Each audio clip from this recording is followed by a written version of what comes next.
Hey, this is Darius for Ancient Rome Live.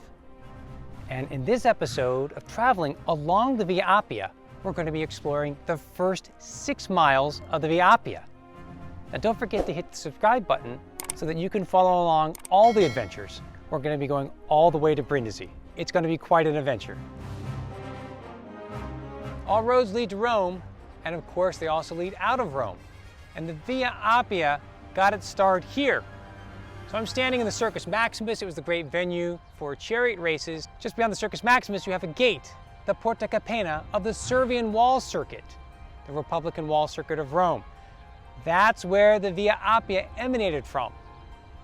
Continued on its course, today past the remains of the Basilica Caracalla, and then out through the Porta Appia of the Aurelianic Imperial Wall Circuit.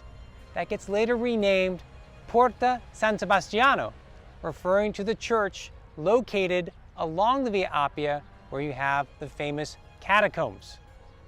But it's here, in this vicinity, we have the start of an epic journey, starting in 312 BC, thanks to the censor Appius Claudius Caecus.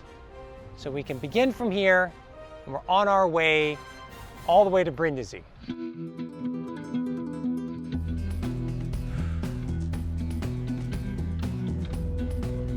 Along the Via Appia, here is the first milestone, 1 Roman mile outside of Rome, Caput Mundi. The original first milestone and the 7th milestone today decorate the balustrade of the Campidoglio Piazza.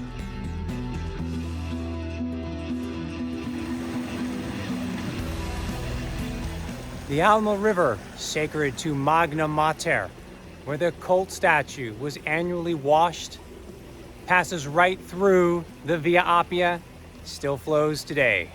Beyond the Almo, there's the so-called tomb of Geta, the brother of Caracalla.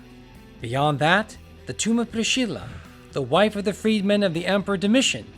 And next to it, the church Quo Vadis, where Christ appeared before Peter. Beyond that, a series of catacombs, most famously the catacombs of San Sebastian. It's from this church that we get the name catacombs, catacumbas, by the hollows. But there were many catacombs in the vicinity of the Via Appia. There are many massive villas located along the Via Appia, the most famous of which is the Villa Maxentius, which is a 4th century villa replacing that of the 2nd century villa of Herodes Atticus, the friend of the Emperor Hadrian. The tomb of Caecilia Metella is the best preserved monumental tomb on the Via Appia, and it is impressive to see it today.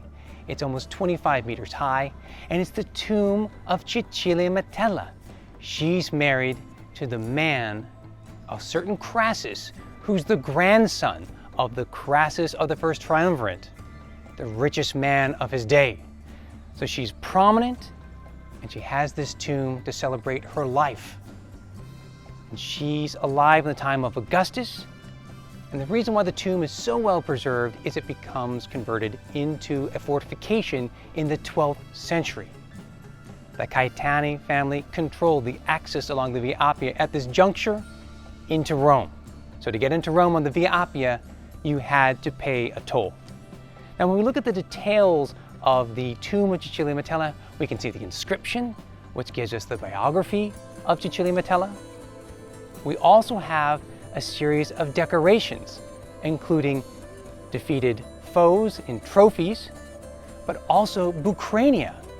Bucrania then give the name to this area in the Middle Ages, Capua di Bove, Bove referring to the ox heads that decorate this particular tomb.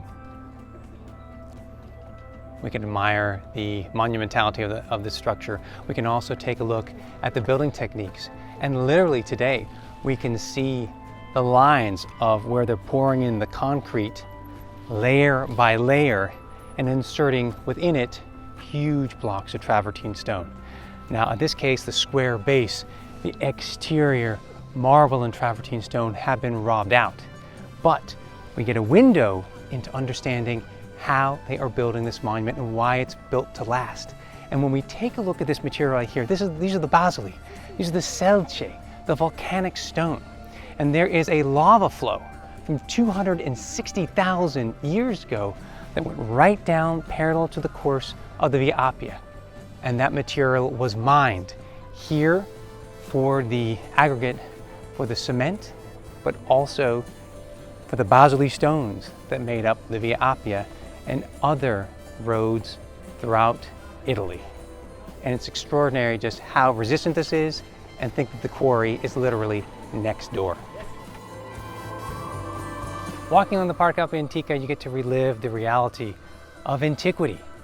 And what you had here in antiquity primarily was farms, villas of the wealthy. You had tombs galore, tombs of the high and mighty, tombs of people from the lowest social status. And today we can recapture those elements as we walk along here. The big standout villa is the Villa of the Quintilii. And of course, it's an opportunity to slow down the pace. It's a time to take a leisurely bike ride. It's a time to get steeped in antiquity and see the raw that remains of these tombs and see the countryside that is preserved in one of the most extraordinary archaeological parks in the world. When we're talking about the Roman roads, we're talking about roads that are about 12 feet wide, enough for 2 carriages to pass by without having to pull over. And then beyond it a couple of meters, there's a curb or a sidewalk. So you had an incredible enterprise here for that incredible distance of 329 miles. Sidewalks for pedestrians, big open road for wheeled traffic to pass by.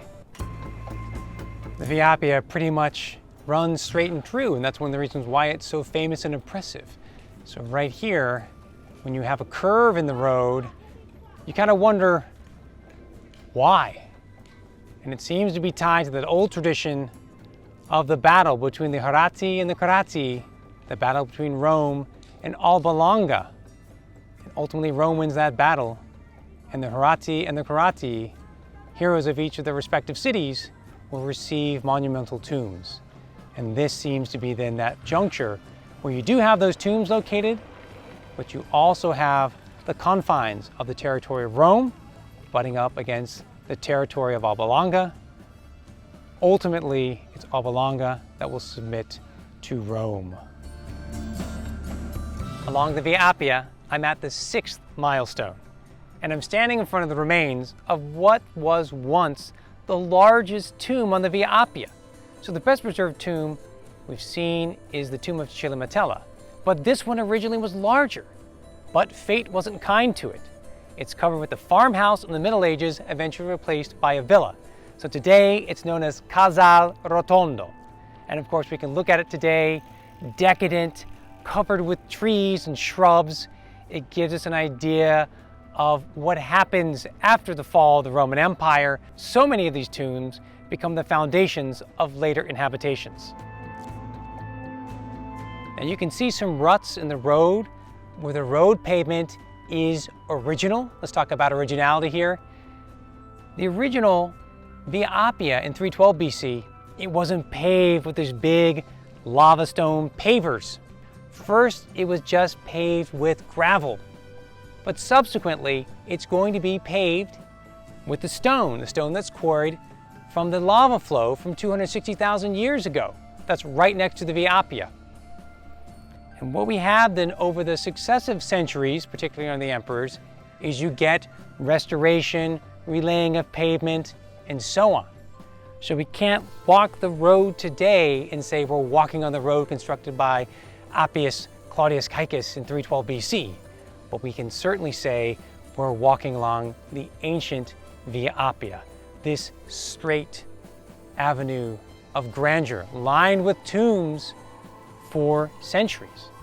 And of course, it wasn't just tombs that lined it, it was also history. We can think of 6,000 to 8,000 rebels under Spartacus who revolted against Rome from Capua on the Via Appia. When they finally lost that war, the slave revolt between 73 and 71 BC, the final punishment was rounding up all of that army and crucifying them, lining the Via Appia from Capua to Rome. A warning sign to all who dare defy Rome. Thanks for joining us on Ancient Rome Live. You can find a lot more content on our website, ancientromelive.org, and of course you can also donate so that we can make more fantastic content.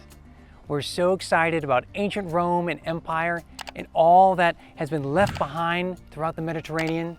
Let us know in the comments what you'd like us to make next.